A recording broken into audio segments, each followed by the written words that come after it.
E aí, pessoal, você comprou uma rosa do deserto pela internet e ela veio nessa situação aqui, você não está sabendo o que fazer. Se você tem essas dúvidas de como recuperar essa rosa do deserto que chegou pela internet aqui, esse vídeo é para você. Acompanha comigo até o final que eu vou te ajudar.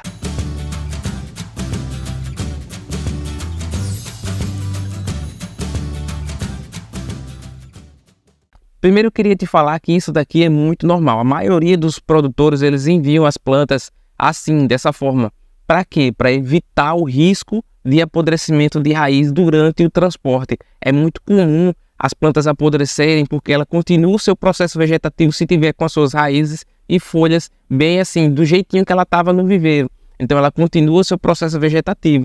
Dessa forma aqui, ela dá uma quebrada nesse processo, ela dá uma estagnada, ela meio que hiberna, né? E fica pronta para ser transportada durante dias, muitos dias mesmo. Essa aqui, por exemplo, ela já está há 2 meses nessa situação aqui, fora do substrato, na sombra, e ela não morreu. Tenho certeza absoluta, ela está muito desidratada mesmo, mas ela não morreu.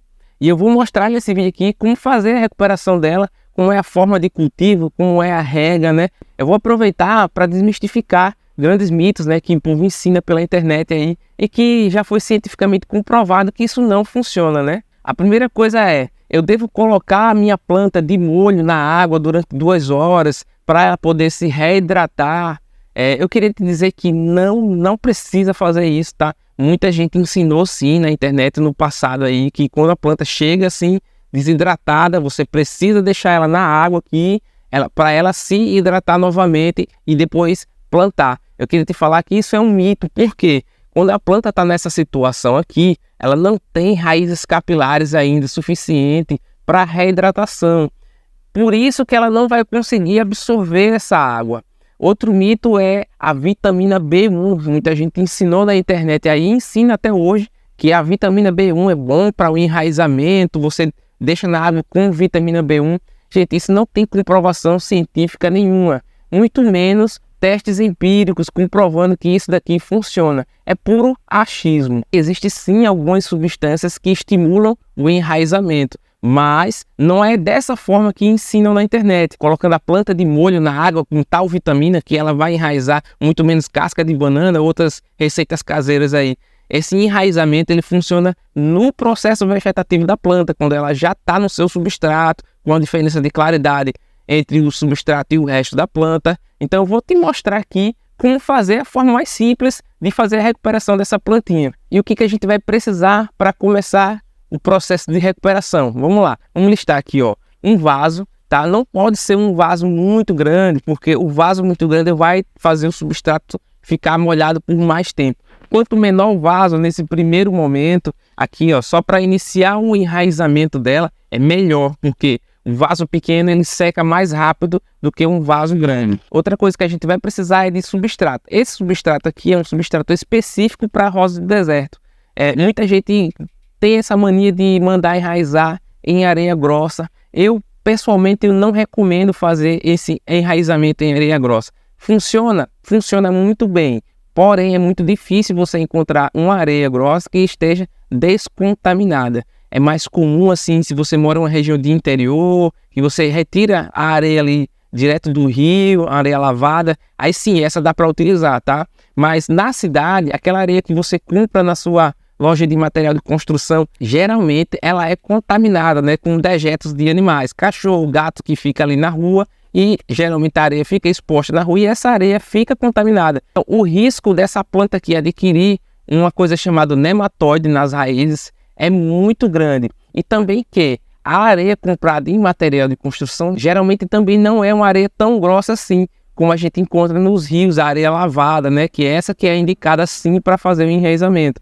Ela tem uma granulometria muito pequena, mesmo sendo vendida como areia grossa, ela ainda não é tão grossa assim para fazer o escoamento da água da forma suficiente como a gente deseja. Então, o recomendado é você comprar um substrato específico para a rosa do deserto, de preferência as melhores marcas aí do Brasil, existe uma infinidade de marcas aí, e se você quiser adicionar alguma coisa a esse substrato, você pode também adicionar uma palha de arroz carbonizado, um carvão triturado, não o pó de carvão, mas o cascalho de carvão. Um detalhe que eu preciso te falar é que um vaso ele precisa ter muitos furos. esse vaso daqui é específico para rosa do deserto, suculenta, cactos. Ele tem, ó, muitos, mas muitos furos mesmo, porque isso vai ajudar na drenagem.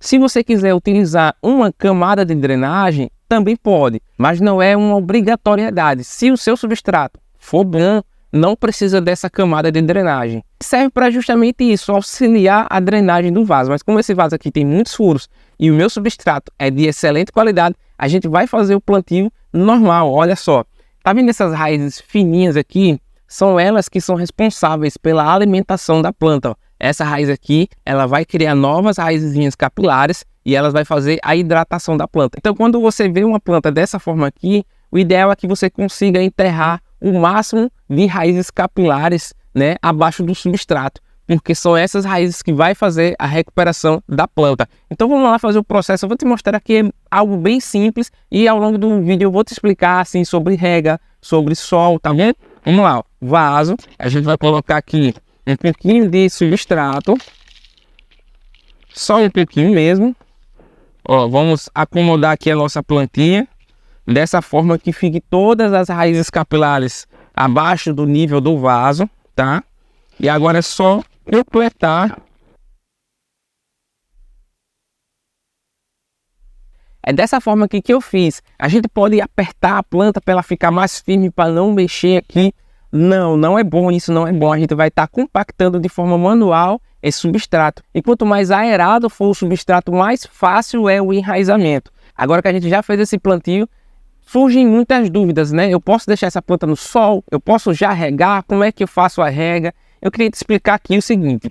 Você pode deixar ela no sol, mas não pode deixar ela no sol forte, aquele sol mais apical ali de meio-dia, 13 horas, tá? Porque esse sol, principalmente em algumas regiões como aqui no Nordeste, tá muito sol, ele vai terminar causando uma queimadura de Caudex. O ideal é que você deixe apenas no solzinho da manhã, aquelas 3 primeiras horas de sol, é legal pra caramba para essa planta aqui que acabou de chegar da viagem.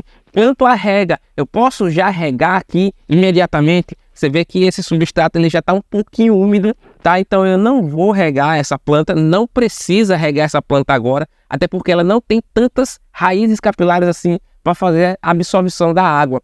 A gente vai regar, claro, com certeza, uma rega bem moderada, porque nesses primeiros momentos aqui são os momentos mais críticos da planta, que ela pode ter algum machucado ali do transporte e terminar se contaminando, né, por essa rega em excesso aqui. Então a gente vai deixar essa planta aqui em meia sombra, tomando só as primeiras horas de sol, fazer uma rega aqui uma vez a cada 2, 3 dias. Não recomenda deixar o substrato sempre úmido, até porque ela não tem tantas raízes assim para absorver essa água, mas também não pode deixar ele completamente seco. Ela precisa sim de uma certa umidade para conseguir absorver. Então você veja que é bem proporcional a rega com a quantidade de sol. Já que ela vai ficar em meia sombra, você não precisa exagerar na rega. À medida que você vai fazendo a transição da planta para o sol, você vai aumentando a rega e vendo se o substrato já secou completamente, né? Porque quanto mais sol, mais rápido esse substrato vai secar. Se você tem um substrato seco mais rápido, você vai regar com mais frequência consequentemente.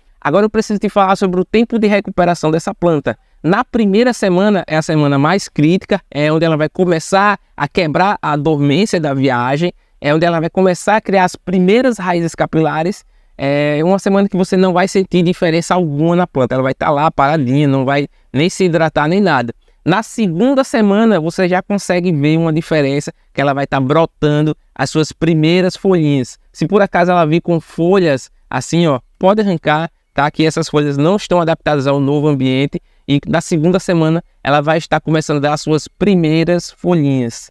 E com aproximadamente 90 dias ela vai estar nessa situação aqui, ó, muito bem hidratada, cheia de folhas e com a sua primeira floração. É geralmente com 90 dias que uma planta enxertada dá a sua primeira floração após esse processo tão traumatizante que é uma viagem longa assim em torno do Brasil todo. E se você assistiu até aqui, significa que você gosta muito de Rosa do Deserto. E eu queria pedir uma ajuda para você. Compartilhe esse vídeo com os amigos que gostam também de Rosa do Deserto. Deixa aquele like para incentivar eu a produzir mais vídeos cada vez com mais qualidade para você cultivar na sua casa Rosas do Deserto com um profissional.